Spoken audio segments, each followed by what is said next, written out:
Guilherme Carvalhal e no vídeo de hoje nós vamos começar uma nova série falando sobre a modernização do Japão. Então já clica aí em curtir e se inscreva também no canal para estar acompanhando nosso conteúdo, tá bom?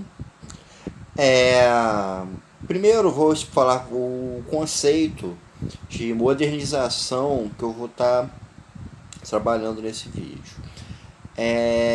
Modernização do Japão, eu estou colocando como a inserção do Japão dentro do modelo do chamado Sistema Mundo, que é um modelo criado pelo cientista político Emanuel Wallenstein, em que ele diz que o capitalismo começou na Europa no século XVI e foi se expandindo ao longo dos séculos, englobando outros países até se tornar um modelo global, que engloba todos os países do mundo. Então, essa modernização do Japão eu quero colocar como o contato do Japão com esse modelo econômico europeu que foi crescendo até o Japão se tornar, como é nos dias de hoje, um dos maiores produtores de tecnologia do mundo. Então, vamos deixar então bem delineado qual é esse conceito de modernização que eu vou estar trabalhando, sendo que esse conceito, obviamente, que envolve também as influências culturais que o Japão recebe no âmbito de ideias, de cultura, de modelos políticos, leis e tudo mais. Bem, então vamos falar sobre isso.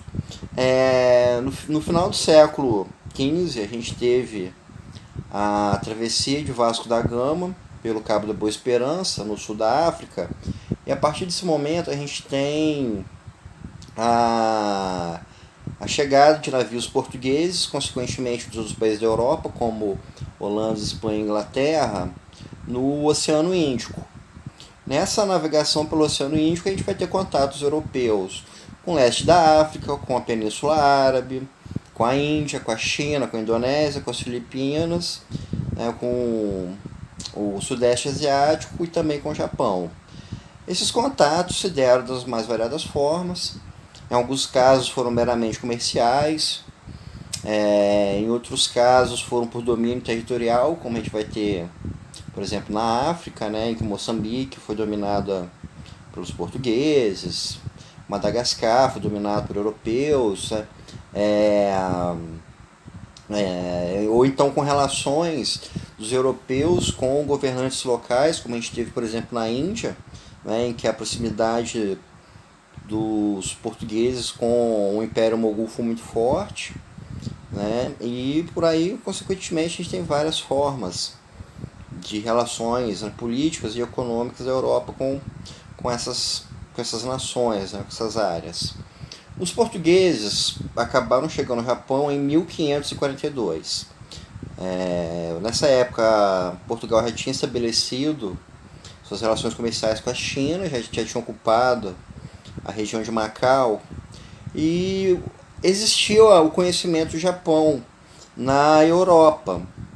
Já chegavam histórias sobre esse país, que é um país que tem uma tradição cultural muito única, O Samuel Huntington, que eu já falei em outro vídeo sobre o Choque de Civilizações, coloca o Japão, o Haiti e a Etiópia como os 3 países que têm uma cultura única.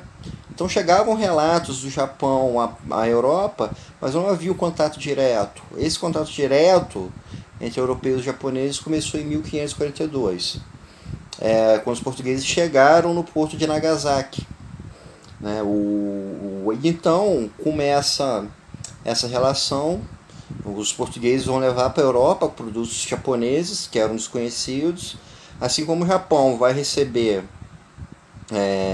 tanto produtos europeus como vai receber também parte da sua cultura, Vai conhecer novas ideias, novas formas de se fazer e etc.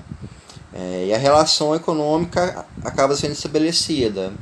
Um ponto principal é a intermediação dos portugueses do comércio Japão e China, que era proibido devido a conflitos entre os dois países. O governo do Japão tinha proibido a compra de produtos chineses, e os portugueses compravam, tinham uma boa relação comercial com a China, compravam os produtos chineses e revendiam no Japão. Juntamente com o estabelecimento desse elo comercial, teve também a chegada de missionários católicos. A gente teve a Contra-Reforma, o Concílio de Trento, e foi estabelecido como uma das metas, né, da Igreja Católica a expansão do cristianismo pelo mundo. Do cristianismo, obviamente, no seu modelo católico.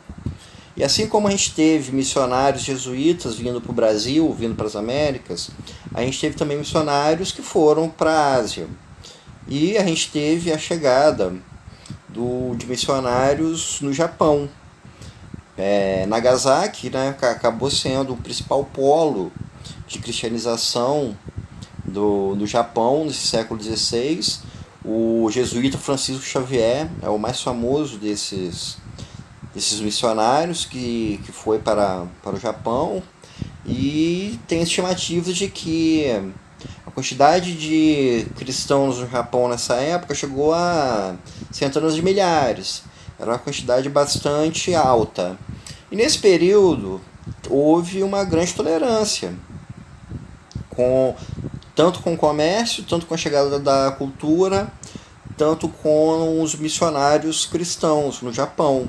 Foi uma relação em que o Japão se abriu para receber tanto produtos quanto ideias que vinham da Europa. Em 1603, teve uma mudança política muito importante no Japão, que foi a chegada ao poder do Shogun Tokugawa. E a chegada do Tokugawa ao poder dá início à Era Tokugawa. Nos primeiros momentos dessa nova forma política do Japão, houve uma tolerância com essa presença europeia no Japão.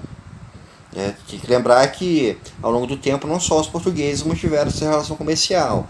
Chegaram também holandeses, espanhóis, e também criaram esses laços comerciais. E com o Tokugawa, esse novo período político do Japão, aos poucos começou a diminuir a tolerância com essa influência estrangeira no Japão. O shogunato começou a identificar que o cristianismo poderia ser um perigo à hegemonia do seu poder, né? Poderia gerar focos de revolta contra o poder central, e acabou ocorrendo a proibição paulatina, né, do cristianismo no Japão. Então começou-se a proibir a pregação, começou a haver a execução de cristãos, a execução de padres, né? E o comércio começou também a se tornar restrito. A gente tem de 1903 até 1648 um processo de redução dessas relações. Em 1648 é definitivamente fechada essa relação do Japão com a Europa. Apenas pequenas relações comerciais através do porto de Nagasaki continuaram a ser toleradas. O governo Tokugawa proibiu toda forma de cultura que fosse europeia, a religião também foi incluída nesse pacote, questões de armamento, de roupas, tudo isso foi banido. Boa parte dos cristãos que se mantiveram na sua fé criaram formas de realizar a sua fé, né? Até de uma forma escondida. Existe toda uma simbologia no Japão muito própria a essas seitas escondidas cristãs, e apenas com o fim da Era Tokugawa, já no século XIX, é que foi restabelecido essa relação comercial do Japão com a Europa. Então, depois desse período aí, no século XVI, de relações comerciais do Japão e Europa, a gente tem o isolamento do Japão por 2 séculos e meio. E apenas quando ocorre a restauração Meiji é que novamente o Japão vai se reabrir, vai se modernizar, receber novas tecnologias e começar a se tornar essa grande potência que ele é hoje. Então, pessoal, isso é tudo pelo vídeo de hoje. Espero que vocês tenham gostado e até o nosso próximo encontro.